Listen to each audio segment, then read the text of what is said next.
आपको बाकी के तीनों सेशंस की मिल चुकी है विद आंसर्स, इसकी भी मिल जाएगी वहीं, और ये सेशन आपको पसंद आएगा ही। स्टार्ट करते हैं। जो टॉपिक्स हैं लिमिटेड हैं, बहुत ज्यादा परेशान होने की जरूरत है नहीं, क्योंकि इस बार बहुत सारे सेट्स नहीं बनने वाले हैं। ऑफलाइन पेपर है तो एक दो सेट में कहानी निपट जाती है, बल्कि ऑलमोस्ट सेम ही क्वेश्चंस होते हैं, थोड़ा बहुत रीशफल हो जाते हैं आगे पीछे अलग सेट में। चलिए खैर समझते हैं कहानी क्या है। पहला क्वेश्चन आपके सामने, पोल में आप जवाब देंगे और बताएंगे आज ये इंटरनेट की प्रॉब्लम भी आपकी सॉल्व हो गई होगी। ठीक है जी, बहुत बढ़िया। हाँ, आप बिल्कुल बिल्कुल हम लोग मिल ही रहे हैं। चलिए करें, कंटिन्यू करें। बहुत बढ़िया, मैराथन करवा दीजिए। मैं समझती हूँ आप लोगों का मतलब पूरा ये मैराथन को लेके जो प्यार है, क्योंकि इतने सालों से होती आ रही है मैराथन, तो करेंगे उसमें हम, बट सीडीपी और हिंदी मतलब एक दो सब्जेक्ट्स की मैराथन इस बार हो पाएगी, लेकिन बाकी चीजें भी हैं जो करनी है, जैसे कि ये सेशंस। क्वेश्चन नंबर 1 देखिए फटाफट से और पोल में जवाब दीजिए। ठीक है जी, ये शेयर कर दीजिएगा, बहुत कम समय पहले ये आपका सेशन आज फिक्स हुआ है। अगर हम बात करें निम्नलिखित में से किसके अधिकाधिक अवसर मिलने से विद्यार्थियों के भाषा और साक्षरता विकास को बल मिलेगा। भाषा और साक्षरता विकास को, यानी लैंग्वेज और लिटरेसी को, मतलब वही पढ़ना लिखना, ये सारी साक्षरता में चीजें आती हैं। तो भाषा और साक्षरता को बल किससे मिलेगा? पहला ऑप्शन है बच्चे पर बोझ डाले बगैर सीमित संसाधनों से। मतलब बोझ क्या सिर्फ ज्यादा संसाधन होने से डलता है? ऐसा कहना गलत होगा। सहज लेखन और वाचन के बहुविध तरीकों से, जो कि सही जवाब आप लोग दे रहे हैं कि जब आप नेचुरली उसको लिखने के मौके देंगे, मान लीजिए परिवार है तो जो भी उसको आता है वो लिखे, वो नेचुरली मतलब सहजता से, है ना, बहुत ज्यादा उस पर बोझ नहीं है, प्रेशर नहीं है। ठीक, तो जो उसके अंदर से नेचुरली आ रहा हो सहजता से वो लिखे। वाचन के बातचीत के उसको मौके मिले, जो सहज रूप से थोड़ा बहुत गलत बोले थोड़ा बहुत गलत लिखे चल जाएगा, लेकिन वो सहज रूप से अपने आप को अभिव्यक्त कर पाए, यानी नेचुरली एक्सप्रेस कर पाए खुद को। ठीक है ना। जिन विद्यार्थियों का विकास पहले से अच्छा है उनके लिए गतिविधियों का अनुकूलन करें, मतलब जो पहले से अच्छे डेवलप्ड है उनके बारे में ही सोचें, ये गड़बड़ हो जाएगी। कक्षा में पठन कोना सृजित कर वहां पुस्तकें रख दें, यानी एक कॉर्नर बना दिया, बस वहीं पुस्तकें रखी हुई हैं, तो ये तो बेहतर तरीका नहीं होगा। बच्चा कहाँ एक्टिव है? बच्चा यहाँ एक्टिव है नेचुरली, तो B option is the right answer. चलिए आगे बढ़ते हैं। क्वेश्चन नंबर 2 देखिएगा। अंजना व्याकरण की कक्षा के बारे में भ्रमित है कि कैसे पढ़ाया जाए, आप उसे व्याकरण शिक्षण का कौन सा सर्वोत्तम तरीका सुझाना चाहेंगे? यानी व्याकरण पढ़ाने का सर्वोत्तम तरीका कौन सा है इन 4 ऑप्शंस में से? व्याकरण के नियम कैसे बनते हैं, इनकी व्याख्या करना सीखना, स्वाभाविक विमर्श के दौरान व्याकरण के नियमों को प्रस्तुत करना, या फिर यदि व्याकरण में कोई अपवाद है तो सबसे पहले उसकी व्याख्या करना, या व्याकरण की भूमिका व महत्व का वर्णन करना। सोशल साइंस ना हम पहले करते थे ना हम अभी कर रहे हैं, बैचेस में कराया जाता है, वो आप वहीं से रेफर कीजिए। मैंने कोशिश किया, कई बार सोचा है, बट उतना समय और एनर्जी जो है निकल नहीं पाया कि सोशल साइंस पे काम हो, है ना, तो वो तो मैंने आपको प्रॉमिस किया भी नहीं था। देखिएगा एक बार, बी ऑप्शन आप लोग कह रहे हैं। इंडिपेंडेंस डे की शुभकामनाएं भाई, वैसे तो अभी काफी रात हो ही गई है। देखिएगा, अगर हम बात करें व्याकरण शिक्षण का, और ये जो लोग परेशान हो रहे हैं, परेशान होने की जरूरत नहीं है, सिलेबस नहीं बदला है, इतनी सारी मैराथन्स पड़ी हुई है आपकी, डोंट वरी, और अभी तो कर रहे हैं ना, जितना हो पाएगा करेंगे ही। बी ऑप्शन 70% लोग कह रहे हैं, स्वाभाविक विमर्श के दौरान व्याकरण के नियमों को प्रस्तुत करना, यानी जो एक नेचुरल डिस्कशन है उसके बीच में संदर्भ में बेसिकली आप व्याकरण लेकर के आ रहे हैं। कुल मिला के बात ये है, संदर्भ बोले तो जो नेचुरल डिस्कशन है या जो कोई भी एक चीज चल रही है उसके संदर्भ में आपने बता दिया। ठीक है, इतनी बात क्लियर है, कोई दिक्कत इस बात को समझने में किसी को भी नहीं हो रही है, बढ़िया जवाब आप लोग दे पा रहे हैं। सनोवर कह रहे हैं मैम बीएड वाले अब क्या करें, फर्स्ट पेपर दें या नहीं दें? अगर नहीं देना है तो सेकंड पेपर पर ही फोकस करें। नहीं सनोवर, देखिए 3 सब्जेक्ट्स आपके कॉमन हैं, ये मैं किसी को भी सजेस्ट नहीं करूंगी अभी कि आप कोई भी पेपर छोड़ दें इस बेसिस पे कि अभी जो लॉ आ गया है या जो सुप्रीम कोर्ट से जजमेंट आया है, कल को चीजें क्या हो, कोई एक स्टेटमेंट आ जाए, कुछ और आ जाए जिनका अब तक है, कुछ भी अगर पॉजिटिव होता है और आपने पेपर छोड़ दिया तो फिर पछताना रह जाएगा सिर्फ। तो उस पछतावे से बचने के लिए वर्स्ट केस में क्या होगा, क्योंकि फीस आपने भर दी है, पेपर आपको दे देना चाहिए। अब 3 सब्जेक्ट कॉमन ही है, चाहे वो बीपीएससी वाले ही हो, चाहे हमारे दिमाग में हो कि हाँ ऐसा होगा, बट अभी प्रॉपरली तो नहीं कहा गया ना सामने सामने, तो पेपर तो देखे आइए, अपनी तैयारी भी अच्छे से कीजिए। और ठीक देखिएगा, व्याकरण शिक्षण का कौन सा सर्वोत्तम तरीका, तो यही है, स्वाभाविक विमर्श के दौरान व्याकरण के नियमों को प्रस्तुत करना। सिर्फ नियम की व्याख्या कर दो, अपवाद है तो उसको पहले बता दो कि भूमिका क्या होती है व्याकरण की, उसका महत्व समझा दो, नहीं। नेचुरली जब आप एक स्टोरी पढ़ रहे हैं, कुछ और पढ़ रहे हैं, तो उसके बीच में व्याकरण आपको उसी संदर्भ में उसी कॉन्टेक्स्ट में समझा दिया जाए। व्याकरण सर्वाधिक बेस्ट तरीका यही होगा कि नेचुरली आपको संदर्भ में समझाया जाए, ये स्वाभाविक रूप से समझाया जाए। क्वेश्चन नंबर 3 देखिएगा, भाषा अधिगम के लिए सामग्री निर्माण का एक सिद्धांत कौन सा है? तो सामग्री निर्माण लैंग्वेज को सीखने के लिए बेस्ट तरीका कौन सा है? प्रत्येक आयु वर्ग के लिए जटिल सामग्री का चयन किया जाना चाहिए। देखिए, सरल से जटिल की ओर जाया जाता है और हर एक आयु वर्ग के लिए, छोटे बच्चों के लिए भी जटिल की बात कर रहे हैं हम, तो ये तो गलत हो गया। सामग्री को धीरे धीरे स्तरवार बनाना चाहिए, ये बात एकदम सही है जो आप 69% लोग कह रहे हैं कि भाई धीरे धीरे ग्रेडेड वे में अपग्रेड करेंगे हम, सिंपल टू कॉम्प्लेक्स जाएंगे, सरल से जटिल की ओर जाएंगे, धीरे धीरे लेवल अप करते जाते हैं, स्तर को बढ़ाते हुए चलते हैं धीरे धीरे। पाठ्य पुस्तक अपने आप में पर्याप्त है, इसलिए सिर्फ पाठ्य पुस्तक, सामग्री बहुत ही सूचनाप्रद होती है तो सामग्री से भर दो, ये सब बेकार की बातें हो गई। क्वेश्चन नंबर 4 देखिएगा, अध्यापक विद्यार्थियों की गलतियों का विश्लेषण करते हैं, गलतियों के प्रतिरूपों की पहचान करके विद्यार्थियों को पुनः पढ़ाते हैं और उनका स्पष्टीकरण देते हैं, यह किसके अंतर्गत आएगा? यानी जो अध्यापक हैं वो बच्चों की गलतियां यानी उनके एरर्स को क्या करते हैं? एनालाइज करते हैं, विश्लेषण करते हैं, गलतियों के प्रतिरूपों की पहचान करते हैं कि किस तरह की गलती बार बार हो रही है, फिर से पढ़ाते हैं जहां कमी रह जाती है, जहां पे बच्चा ज्यादा गलती कर रहा होता है, जहां उसको स्पष्टीकरण की जरूरत पड़ती है। ये सब किसका पार्ट है? सूक्ष्म शिक्षण का, यानी माइक्रो टीचिंग का? जी नहीं, वो तो टीचिंग ट्रेनिंग में ही हो जाता है, प्रॉपर क्लास में थोड़ी माइक्रो टीचिंग होती है। उपचारात्मक शिक्षण का, नियमित शिक्षण का या चुनौतीपूर्ण शिक्षण प्रक्रिया, तो ये उपचारात्मक शिक्षण यानी रेमेडियल टीचिंग का पार्ट है कि आप पहले डायग्नोस किया होगा, पहले निदान किया होगा, फिर बाद में उपचार दे रहे हैं कि यहाँ समस्या रहेगी, चलो इसको दोबारा पढ़ाते हैं, बच्चों को समझ में नहीं आया, तो B option is the right answer. आगे बढ़ेंगे, क्वेश्चन नंबर 5 देखिएगा, शिक्षार्थियों के लिए मुक्त लेखन का मुख्य लाभ क्या है? ये टॉपिक्स हर बार आते हैं। मुक्त लेखन यानी फ्री राइटिंग बोलते हैं इंग्लिश में, तो मुक्त लेखन मतलब बच्चे को सहज रूप से आप लिखने दे रहे हैं, तो इसका लाभ क्या है? यानी नेचुरली जो उसके मन में, मान लीजिए आपने कहा दिवाली एक टॉपिक दिया, या फिर दीपावली के अलावा आपने टॉपिक दिया परिवार, आपने टॉपिक दिया कुछ और उसका फेवरेट कोई भी गेम या खेल हो सकता है, तो उस पर वो कुछ भी जो उसके मन में आएगा। मुक्त लेखन में होता क्या है, एक सीमित समय दिया जाता है, यानी मान लीजिए 30 मिनट का समय है, 5 मिनट का समय, 5 मिनट तक जो जिसके दिमाग में आएगा उस विषय में वो अपना लिख सकता है, बहुत ज्यादा व्याकरण का ध्यान रखे बगैर कि बहुत ज्यादा आपको हर एक जगह पे आप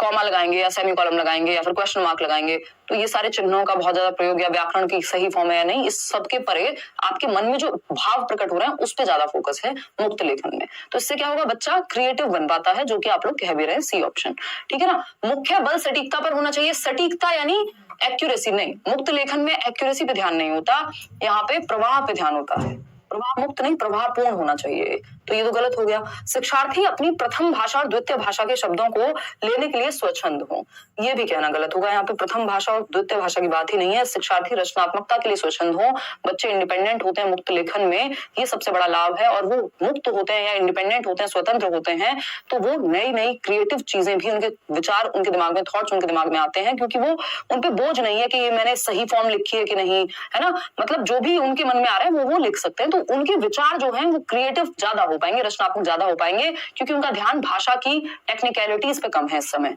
लिखने या न लिखने की स्वच्छंदता हो, ऐसा नहीं है। मुक्त लेखन का मतलब ये नहीं होता मन करे तो लिखो, नहीं तो मत लिखो।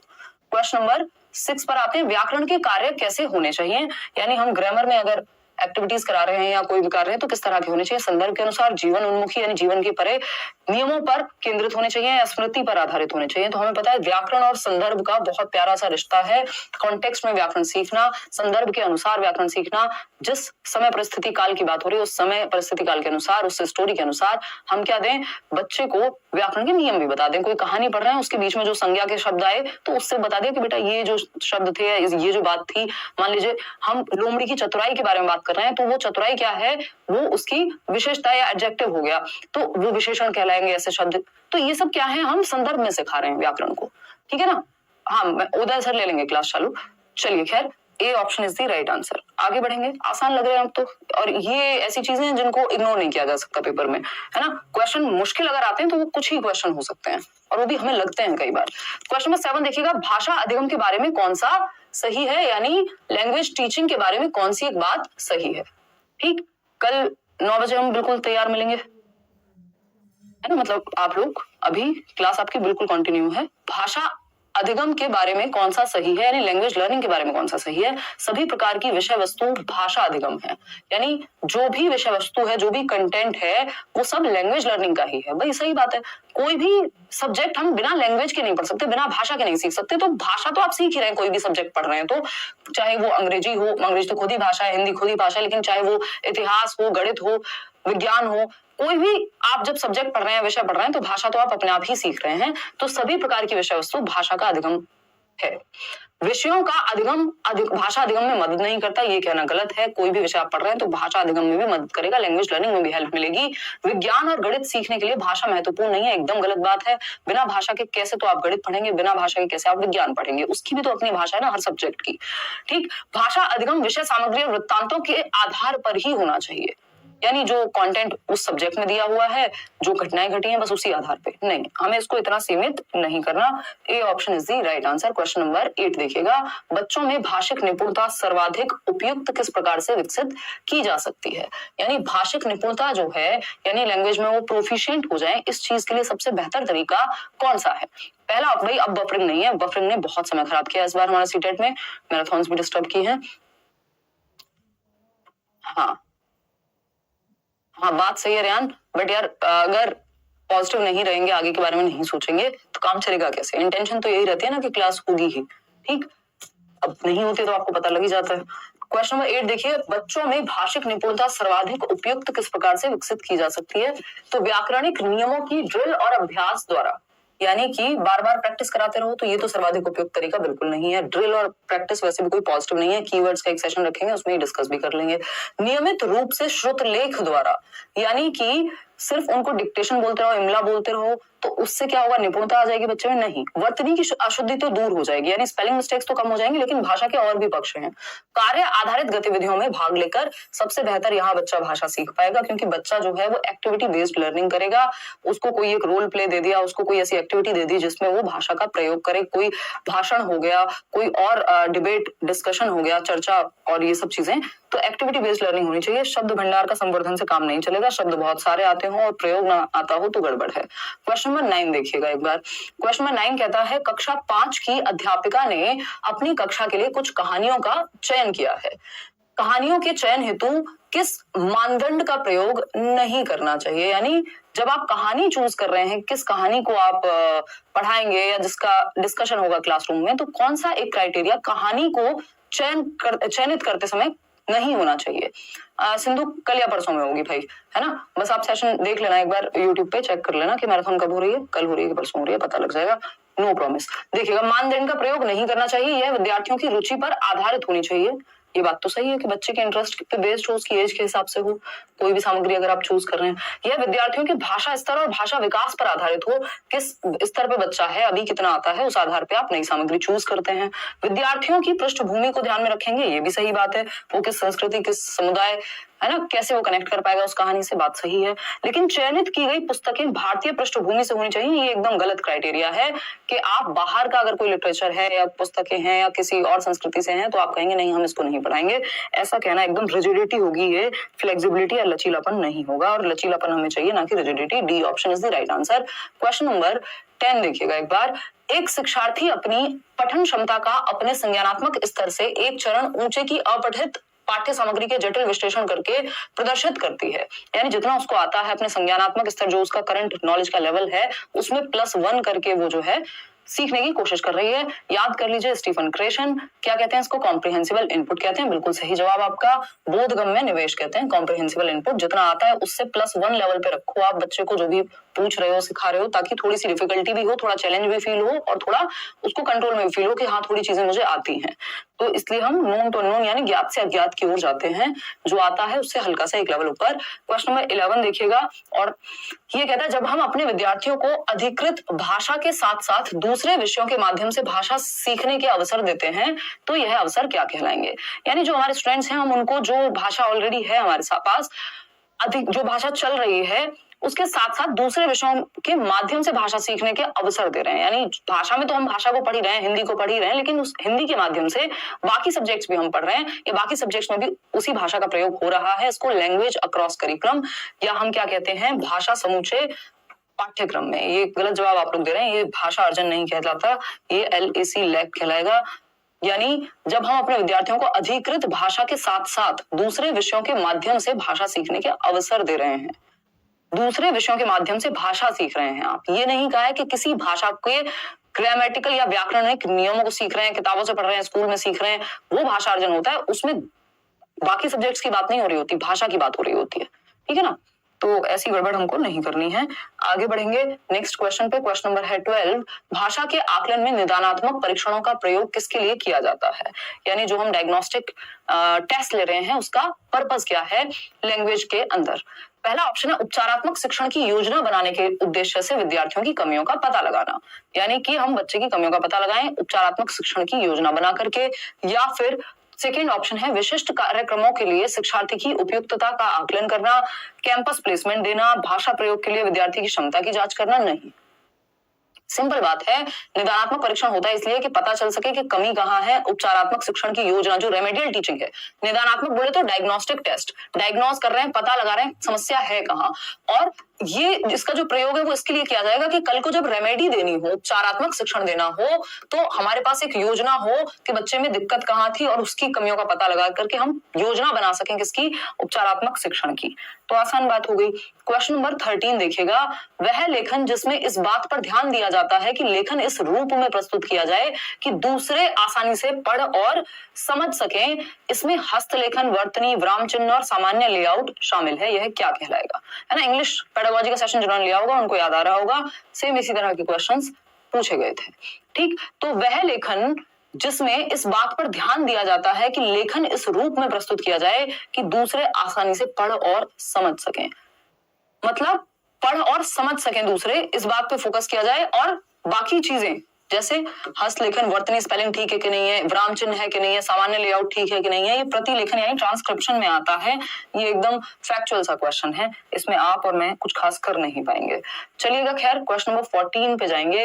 ये क्या कहता है समझिएगा एक बार, फटाफट से जवाब दीजिएगा। क्वेश्चन नंबर 14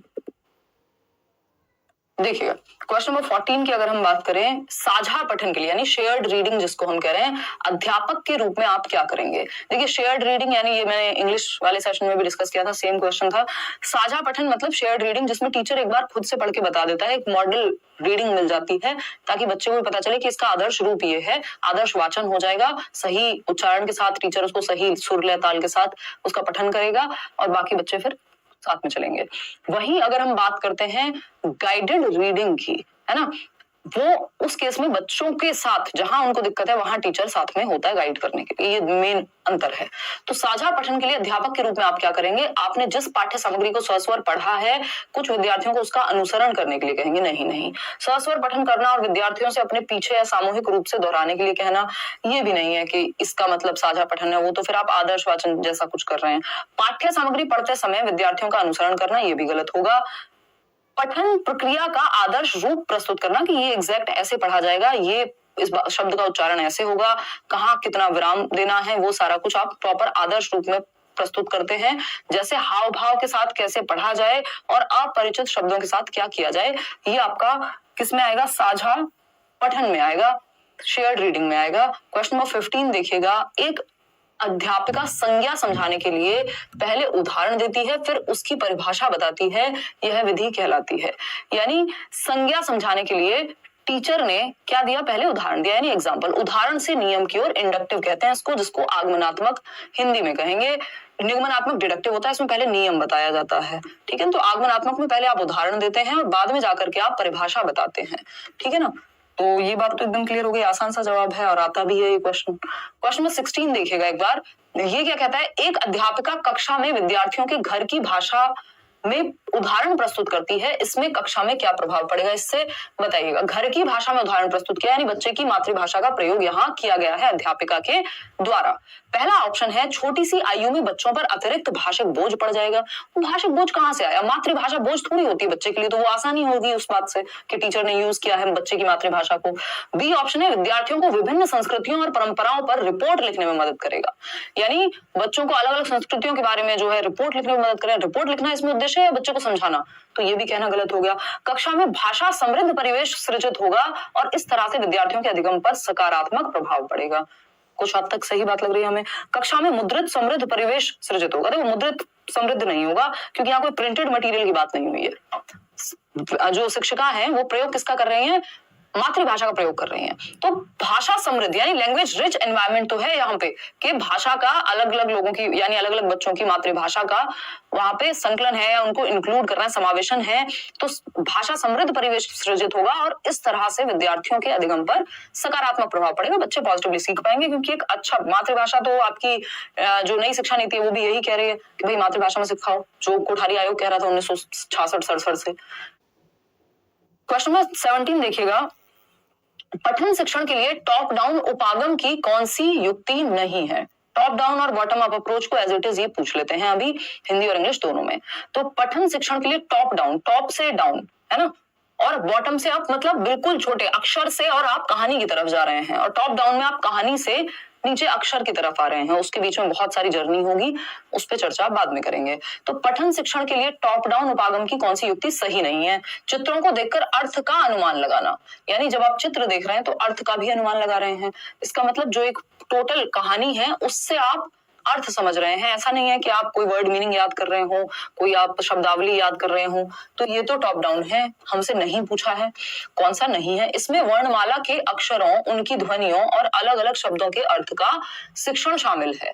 ये कहना गलत होगा। वर्णमाला हुआ, अक्षर हुआ, ध्वनि हुई, अलग अलग शब्दों के अर्थ जानना हुआ, फिर उन शब्दों को जोड़ करके एक वाक्य बनाना हुआ, फिर आप पूरे एक पैराग्राफ या एक पैसेज की तरफ जाते हैं, गद्यांश पद्यांश जो भी हम कह रहे हैं। तो ये सब जो है ये बॉटम अप में आएंगे। जब आप नीचे से ऊपर की तरफ जा रहे हैं, छोटे से बड़े की ओर जा रहे हैं, अगर मैं कहूं कि अक्षर से वर्णमाला से अक्षर, फिर हम ध्वनि, फिर अलग अलग शब्द, तो ये बॉटम अप अप्रोच है ना कि टॉप डाउन। तो यही गलत है और जो गलत है वही सही है, क्योंकि पूछा ही गलत है।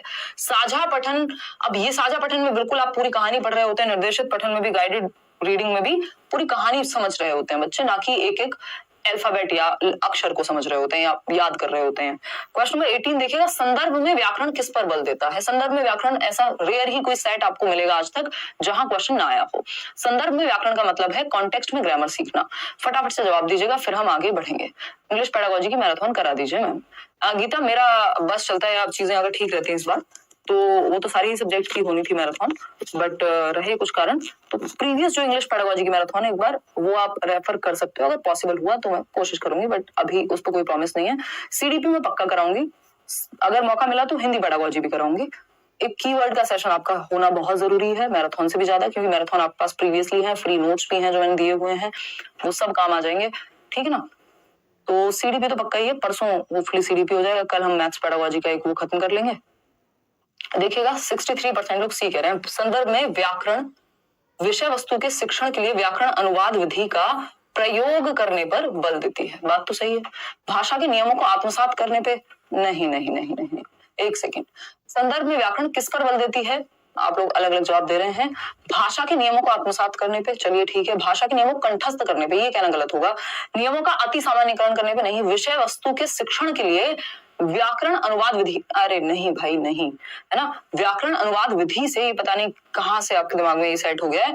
विषय, ये इंग्लिश में भी आया था सेम क्वेश्चन, विषय वस्तु के शिक्षण के लिए व्याकरण अनुवाद विधि का प्रयोग करना संदर्भ में व्याकरण कब से हो गया? ये तो बिल्कुल ही खराब बात हो जाएगी। ग्रामर ट्रांसलेशन में तो संदर्भ में व्याकरण सिखाई नहीं जाती, बल्कि व्याकरण अलग से ही रटवाई जा रही है अगर देखें तो ये तो पॉसिबल ही नहीं है कि सी ऑप्शन सही हो जाए।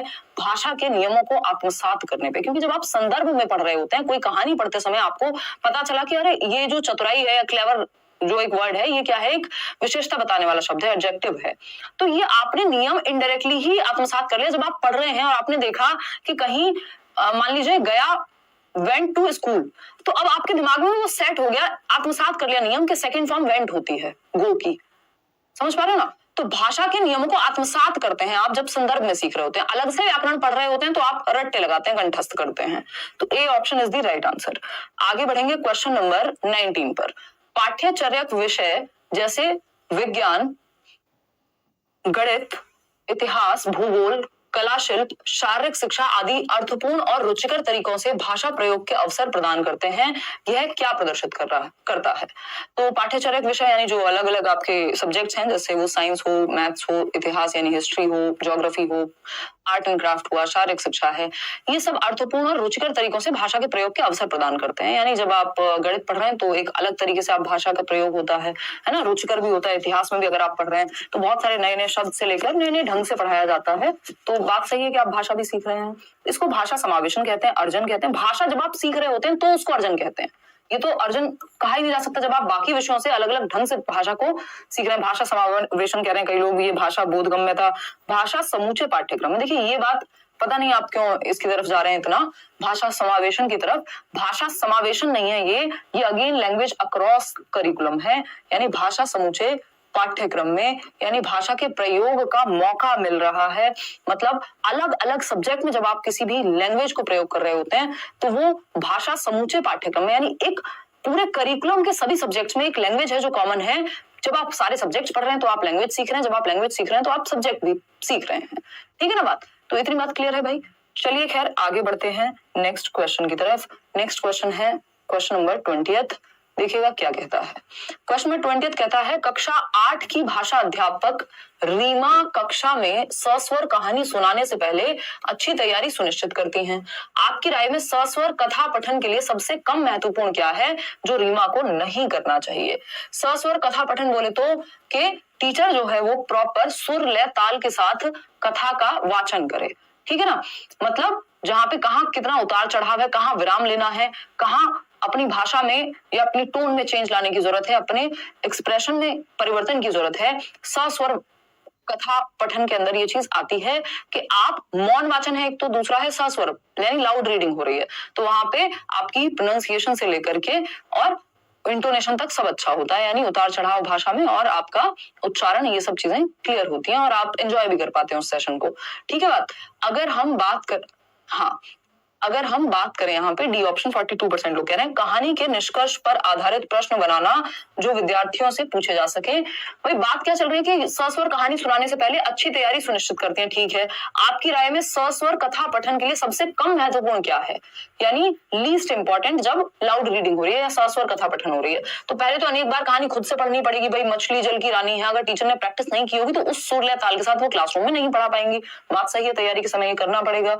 जिन शब्दों के बारे में वह सुनिश्चित नहीं है उनको समझना, अगर कहीं पे किसी शब्द को समझने में दिक्कत है तो वो भी समझ के जाना। पठन पूर्व गतिविधि की योजना बनाना कि जो प्री रीडिंग एक्टिविटीज हैं क्या पूछना है बच्चों से, लेकिन ये नहीं कि कहानी का जो निष्कर्ष होगा उसके आधार पर प्रश्न बनाना, ये लाउड रीडिंग की प्रैक्टिस में नहीं आएगा।